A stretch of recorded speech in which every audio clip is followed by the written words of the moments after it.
नारी शक्ति वंदन अधिनियम पर बहस जारी है। देखिए सर पूरे देश दुनिया में कोरोना के कारण लोग मरे। माननीय प्रधानमंत्री जी के कारण आज 140 करोड़ लोग बच गए। इस पार्लियामेंट को चलाने में आप जैसे लोगों को क्या समस्या होगी सर? लोकसभा, राज्यसभा, लॉबी, सभी जगह सांसद बैठकर कानून पास करते रहे। भाई मरता था तो भाई का लाश जलाने के लिए कोई नहीं जाता था, पिता मरते थे तो पिता का लाश जलाने के लिए बेटा नहीं जाता था। उस कोरोना से बचकर हम आए हैं 2 साल के बाद। आपका तो आपने क्यों नहीं कराया? आपने क्यों नहीं कराया? कितने लोग थे जो रोड पर घूम रहे थे? कितने लोग थे जो खाना खिला रहे थे? सारे जगह के ट्रेन बंद थे, सारे जगह की स्थितियां बंद थी। भागलपुर पूरा जो है भारत जो है किस तरह के विकट परिस्थिति में था सर। माननीय प्रधानमंत्री जी 140 करोड़ लोगों को बचा के लाए हैं और सेंसस जो संवैधानिक चीज है उसको जब हम लागू करेंगे तो ये लागू होगा। आज आप कह रहे हो क्यों नहीं लागू किए? देश में फिर से ये गलत तरह का माहौल पैदा करने की कोशिश कर रहे हैं सर। 2020 और 21 के माहौल के बाद, कोरोना के बाद कैसे सेंसस लागू हो सकता था? कैसे सेंसस हो सकता था? और माननीय गृह मंत्री जी बैठे हैं, हमेशा कहते हैं कि मैं कोई गैर संवैधानिक काम नहीं करूंगा, कोई असंवैधानिक काम नहीं करूंगा। यदि सेंसस होना है तो उसका भी डेट घोषित होगा, सेंसस होगा, डिलिमिटेशन होगा और महिलाओं को रिजर्वेशन मिलेगा। यही तो इस बिल में है 334 से, जिसके बारे में कि माननीय कानून मंत्री जी कह रहे थे सर। लेकिन क्या समस्या है कि ये अपने जो 26 पार्टियों का एक जो घमंडिया गठबंधन बनाया है सर,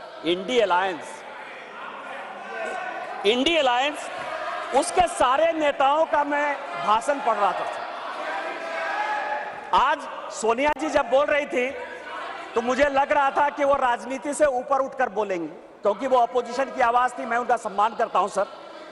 इस महिला रिजर्वेशन के लिए जिन महिलाओं ने पार्लियामेंट के अंदर और पार्लियामेंट के बाहर सबसे ज्यादा आवाज उठाई वो बंगाल की गीता मुखर्जी थी और भारतीय जनता पार्टी की सुषमा स्वराज थी।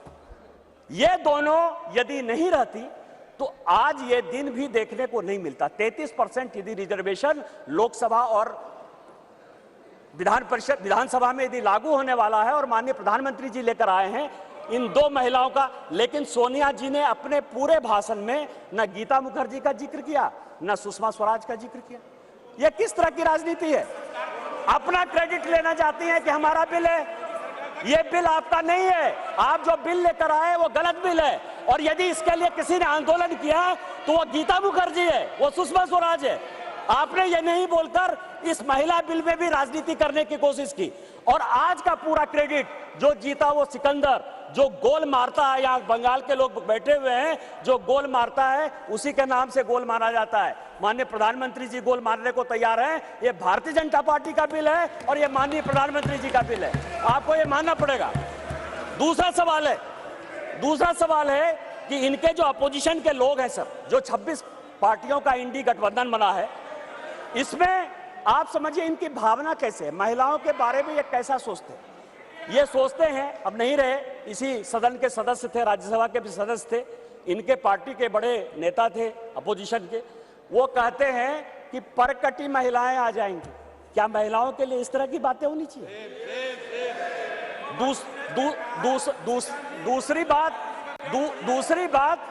दूसरी बात जो है, ये दूसरे नेता जो हैं 2011 में मैं अध्यक्ष जी आपको 2 कहानी बताना चाहता हूं और ये वर्षों से मेरे मन में था। इस पार्लियामेंट में 2 बार संजोग से मैं 2009 में सांसद बनकर आया। अनुराग ठाकुर जी से लेकर राजनाथ जी सबों के साथ काम करने का मौका मिला सर। 2011 और 2013 में 2 भयंकर घटना हुई इसी वेल में। 2011 में जब 2010 में यह बिल पास हो गया राज्यसभा में और जब यहां 2011 में जिसको कि ये लागू नहीं करना चाहते थे बिल लेकर आए और जब बिल उधर से इंट्रोड्यूस हो रहा था तो इन्हीं के सहयोगी दल के सांसदों को इसी कांग्रेस ने इसी बिल में पीटा सर। 2 बिल था, एक महिला रिजर्वेशन का 2011 में और 2013 में प्रमोशन इन रिजर्वेशन। और प्रमोशन इन रिजर्वेशन में मैं जब बात करूंगा तो ये पूरे के पूरे बेंच खड़े हो जाएंगे सर। यही वी नारायण स्वामी बिल को पेश कर रहे थे, समाजवादी पार्टी के यशवीर सिंह शेड्यूल कास्ट थे सर, ये कहते अधिकार की बात, शेड्यूल कास्ट शेड्यूल ट्राइब की बात करते हैं सर। यही यशवीर सिंह यहां पार्लियामेंट में उस तरफ से गए, वी नारायण स्वामी का उन्होंने बिल खींच लिया। इस पार्लियामेंट में, इसी लोकसभा में सर, सबसे पहले बिल में यदि उसका कॉलर पकड़ने के लिए कोई आया तो यही मैडम श्रीमती सोनिया गांधी जी थे सर।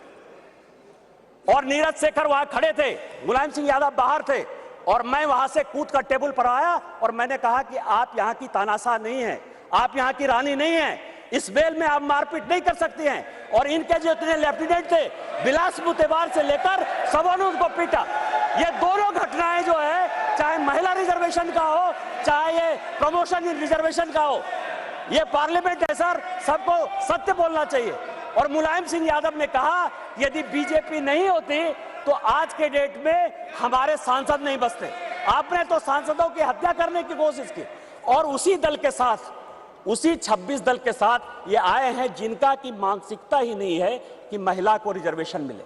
चाहे वो राष्ट्रीय जनता दल है, चाहे वो समाजवादी पार्टी है, चाहे इनके सारे मुस्लिम एमपी हैं, चाहे कोई भी पॉलिटिकल पार्टी जो इनको सपोर्ट कर रही है सर, और उन्हीं के दबाव में ये कानून के विरोध में जाकर, इस संविधान के विरोध में जाकर, और उसके सारे उदाहरण है कि 96 से लेके आज तक क्यों नहीं लागू हुआ, उसी के कारण ये कभी ओबीसी रिजर्वेशन की बात करते हैं, कोटा विद इन कोटा की बात करते हैं, राज्यसभा में जो है उसको अधिकार देने की बात करते हैं, विधान परिषद में क्यों नहीं रिजर्वेशन दिया उसकी बात करते हैं, फिर वो बात करते हैं कि 2024 से क्यों नहीं लागू होगा। इनको सब कुछ पता है, ये देश संविधान से चलता है। नारी शक्ति वंदन अधिनियम पर बहस जारी है, देखिए। सर पूरे देश दुनिया में कोरोना के कारण लोग मरे, माननीय प्रधानमंत्री जी के कारण आज 140 करोड़ लोग बच गए। इस पार्लियामेंट को चलाने में आप जैसे लोगों को क्या समस्या हुई सर? लोकसभा, राज्यसभा, लॉबी, सभी जगह सांसद बैठकर कानून पास करते रहे। भाई मरता था तो भाई का लाश जलाने के लिए कोई नहीं जाता था, पिता मरते थे तो पिता का लाश जलाने के लिए बेटा नहीं जाता था। उस कोरोना से बचकर हम आए हैं 2 साल के बाद। आपका तो आपने क्यों नहीं कराया, आपने क्यों नहीं कराया? कितने लोग थे जो रोड पर घूम रहे थे, कितने लोग थे जो खाना खिला रहे थे, सारे जगह के ट्रेन बंद थे, सारे जगह की स्थितियां बंद थी। भागलपुर पूरा जो है भारत जो है किस तरह के विकट परिस्थिति में था सर। माननीय प्रधानमंत्री जी 140 करोड़ लोगों को बचा के लाए हैं, और सेंसस जो संवैधानिक चीज है उसको जब हम लागू करेंगे तो ये लागू होगा। आज आप कह रहे हो क्यों नहीं लागू किए? देश में फिर से ये गलत तरह का माहौल पैदा करने की कोशिश कर रहे हैं सर। 2020 और 21 के माहौल के बाद, कोरोना के बाद कैसे सेंसस लागू हो सकता था, कैसे सेंसस हो सकता था? और माननीय गृह मंत्री जी बैठे हैं, हमेशा कहते हैं कि मैं कोई गैर संवैधानिक काम नहीं करूंगा, कोई असंवैधानिक काम नहीं करूंगा। यदि सेंसस होना है तो उसका भी डेट घोषित होगा, सेंसस होगा, डिलिमिटेशन होगा और महिलाओं को रिजर्वेशन मिलेगा। यही तो इस बिल में है 334 से, जिसके बारे में कि माननीय कानून मंत्री जी कह रहे थे सर। लेकिन क्या समस्या है कि ये अपने जो 26 पार्टियों का एक जो घमंडिया गठबंधन बनाया है सर, इंडी अलायंस, उसके सारे नेताओं का मैं भाषण पढ़ रहा था। आज सोनिया जी जब बोल रही थी तो मुझे लग रहा था कि वो राजनीति से ऊपर उठकर बोलेंगे, क्योंकि वो अपोजिशन की आवाज थी। मैं उनका सम्मान करता हूं सर। इस महिला रिजर्वेशन के लिए जिन महिलाओं ने पार्लियामेंट के अंदर और पार्लियामेंट के बाहर सबसे ज्यादा आवाज उठाई, वो बंगाल की गीता मुखर्जी थी और भारतीय जनता पार्टी की सुषमा स्वराज थी। ये दोनों यदि नहीं रहती तो आज ये दिन भी देखने को नहीं मिलता। 33% यदि रिजर्वेशन लोकसभा और विधानसभा में यदि लागू होने वाला है और माननीय प्रधानमंत्री जी लेकर आए हैं इन दो महिलाओं का, लेकिन सोनिया जी ने अपने पूरे भाषण में न गीता मुखर्जी का जिक्र किया, न सुषमा स्वराज का जिक्र किया। यह किस तरह की राजनीति है? अपना क्रेडिट लेना चाहती हैं कि हमारा बिल है। ये बिल आपका नहीं है, आप जो बिल लेकर आए वो गलत बिल है। और यदि इसके लिए किसी ने आंदोलन किया तो वो गीता मुखर्जी है, वो सुषमा स्वराज है। आपने ये नहीं बोलकर इस महिला बिल में भी राजनीति करने की कोशिश की। और आज का पूरा क्रेडिट जो जीता वो सिकंदर, जो गोल मारता है, यहाँ बंगाल के लोग बैठे हुए हैं, जो गोल मारता है उसी के नाम से गोल मारा जाता है। माननीय प्रधानमंत्री जी गोल मारने को तैयार हैं। ये भारतीय जनता पार्टी का बिल है और ये माननीय प्रधानमंत्री जी का बिल है, आपको ये मानना पड़ेगा।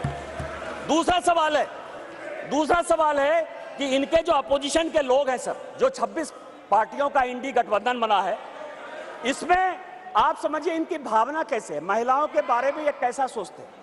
ये सोचते हैं, अब नहीं रहे, इसी सदन के सदस्य थे, राज्यसभा के भी सदस्य थे, इनके पार्टी के बड़े नेता थे अपोजिशन के, वो कहते हैं कि परकटी महिलाएं आ जाएंगी। क्या महिलाओं के लिए इस तरह की बातें होनी चाहिए? दूसरी बात जो है, ये दूसरे नेता जो है 2011 में मैं अध्यक्ष जी आपको दो कहानी बताना चाहता हूं और ये वर्षों से मेरे मन में था। इस पार्लियामेंट में 2 बार संजोग से मैं 2009 में सांसद बनकर आया, अनुराग ठाकुर जी से लेकर राजनाथ जी सबों के साथ काम करने का मौका मिला सर। 2011 और 2013 में 2 भयंकर घटना हुई इसी वेल में। 2011 में जब 2010 में ये बिल पास हो गया राज्यसभा में, और जब यहां 2011 में जिसको कि ये लागू नहीं करना चाहते थे बिल लेकर आए, और जब बिल उधर से इंट्रोड्यूस हो रहा था तो इन्हीं के सहयोगी दल के सांसदों को इसी कांग्रेस ने इसी वेल में पीटा सर।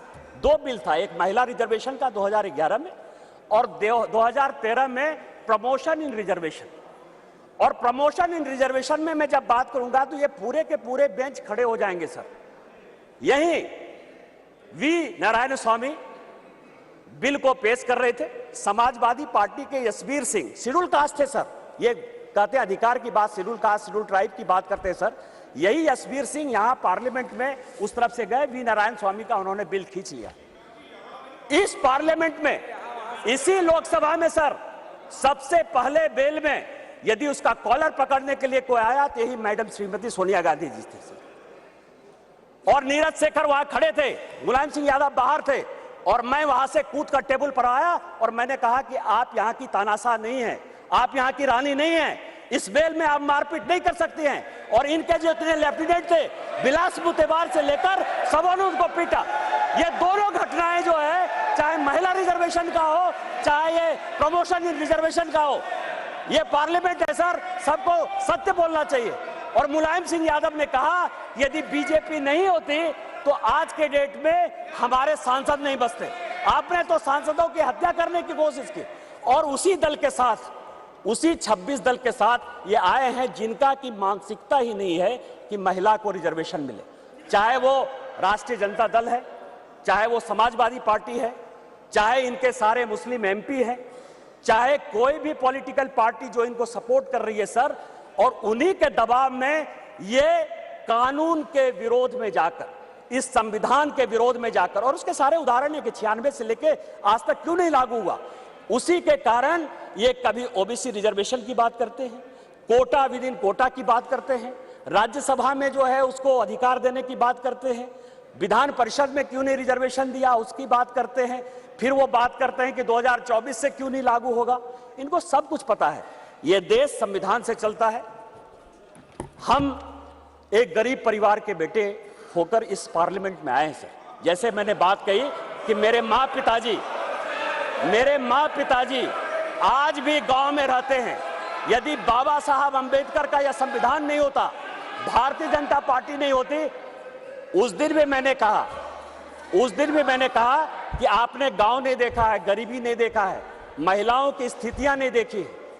आपने जो जो कानून पास किए वो महिलाओं के खिलाफ है। यदि 498 आपने पास किया जिसका आप क्रेडिट लेना चाहते हैं, तो उसमें से है पुरुष से ज्यादा महिलाएं ही जेल में बंद हैं। डॉरी के केस में जिस तरह से आपने बनाया, आज यदि आपने कई एक कानून ऐसे पास किए हैं जिसमें लोग महिलाओं को नौकरी देने के लिए तैयार नहीं होते हैं, आपने महिलाओं को रोकने का प्रयास किया, महिलाओं को बढ़ाने का प्रयास नहीं किया। और हम जो बिल लेकर आए